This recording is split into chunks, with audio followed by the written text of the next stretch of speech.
diferente. Encuéntralo en 25 y algo más. Pregunta por nuestro plato del día. Estamos ubicados en el nivel Feria de Comida del Centro Comercial Ideal, en la avenida Dos Lora, con calle 26 del viaducto Campo Elías. Ven y pruébanos.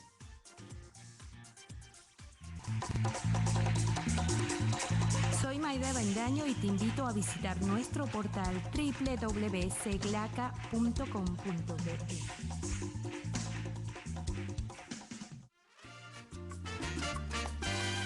Llegamos a través de paladaresigustos.com, meridainternet.com, meridaweb.com.be, rumbempates.com, aliados comerciales de tu radio online, señal internacional, @Paladares Radio. Comienza 3 ingredientes y un plato. Profesor Luis Alberto, nos ha traído bastante audiencia. ¿Qué le parece? Un 68% de audiencia. Me parece muy bueno. ¿Qué quiere decirle a esa gente? Aprovecha, estamos en vivo. Bueno, estoy muy agradecido por la audiencia y por el interés que han manifestado en la historia de la gastronomía de Mérida. Les recomiendo leer mi trabajo que se llama De la tentación al pecado de la comida de Santa Clara. Está en internet, lo pueden bajar fácilmente, colocan mi nombre, Luis Alberto Ramírez Méndez, comida, y ahí está el trabajo. ¿Es el mismo que tengo abierto, profe? No, el que usted tiene abierto es el del amor. Ay, Dios mío. Mira, Luis, vamos a seguir haciendo una breve síntesis con respecto al chocolate. Ajá. Y después te quiero hacer una pregunta que me interesa muchísimo, que lo desgloses brevemente, porque yo sé que estás apuradito para asistir a otro compromiso. Te dejo para que termines la idea bien. del chocolate. En cuanto a la pregunta, sí, efectivamente, la utilización de la carne con chocolate similar al mole mexicano, y tenemos que entender que nosotros tuvimos mucha relación con el puerto de Veracruz, el sur del lago con el puerto de Veracruz, o sea que debió haber algún tipo de influencia. Hubo también el cochinos con chocolate, y recuerden que en el siglo XVIII ya en Mérida había cacao en chocolate en barras, que es bastante difícil, porque recuerden que para hacer que el chocolate esté en barras hay que pasar un proceso de enfriamiento para conservarlo, pero eso se daba en Mérida, quizás con aluminio, pero hay referencias a eso. Imagínate la técnica. Bueno, mira, Luis, muchas gracias por toda una pequeña síntesis del chocolate. Ahora sí quiero hacerte una pregunta con respecto realmente a la base de la comida que hoy en día tenemos en Mérida. Y eso, por lectura con el trabajo tuyo de Clarisa, ¿verdad? Se desprende de ahí, de todos los conocimientos que se tienen con respecto a la unión de estas dos culturas. Dejemos a lo último la unión, por supuesto, con respecto a los esclavos, eso es otra cosa.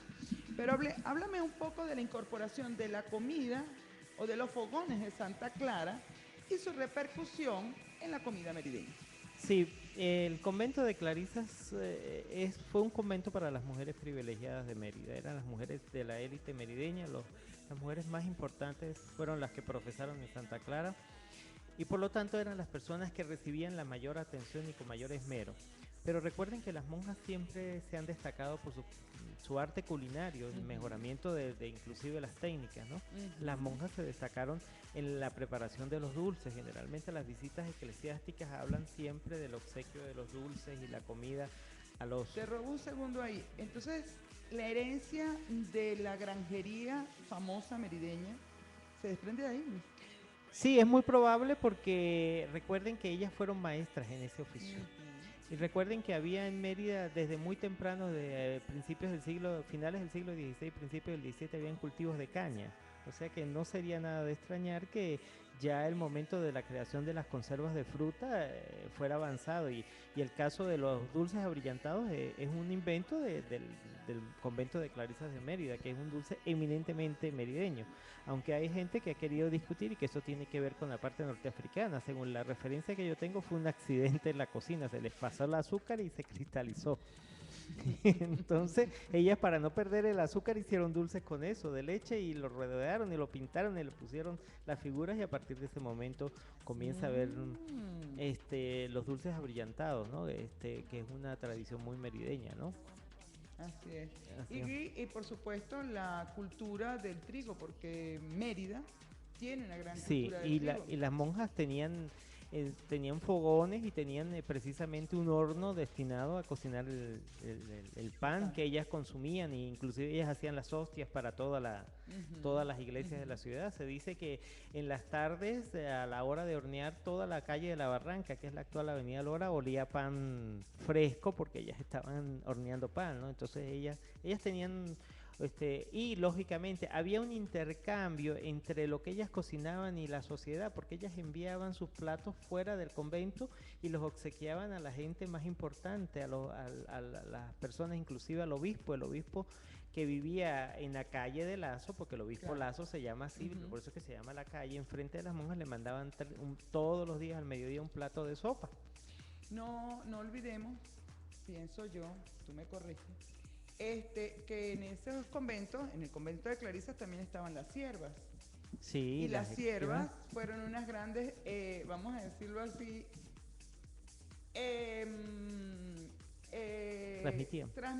transmisoras, para ponerle un nombre, de todas esas recetas.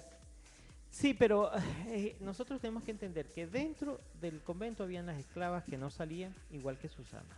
Y habían sirvientas que sí podían ir al exterior y que en muchas ocasiones pasaron muchos años en el interior de la clausura y que aprendieron de las monjas a cómo cocinar y hacer sus cosas. Y eran las que propiamente salían y entraban al monasterio y que enseñaron a otras personas a hacer la comida que las monjas comían y que lógicamente todavía hoy se sigue comiendo, porque es muy importante entender esto, ¿no?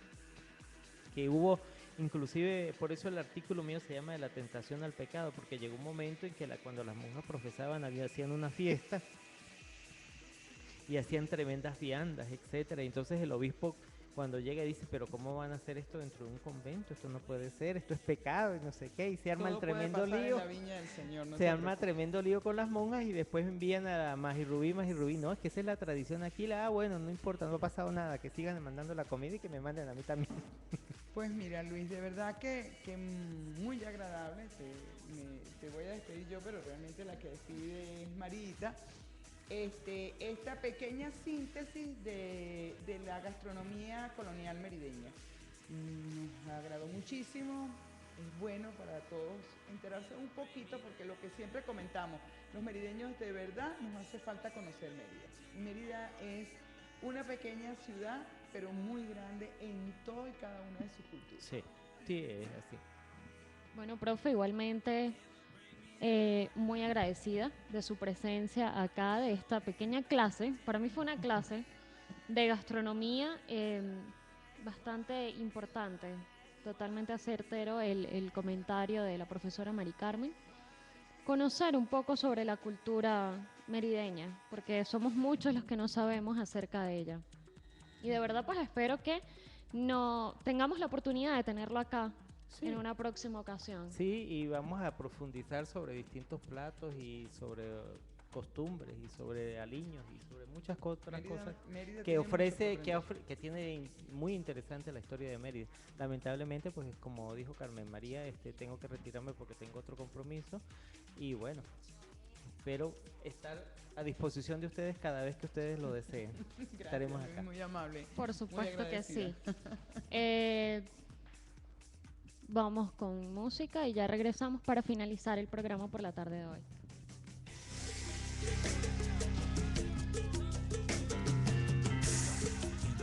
Entre ingredientes y platos, seguimos aquí disfrutando.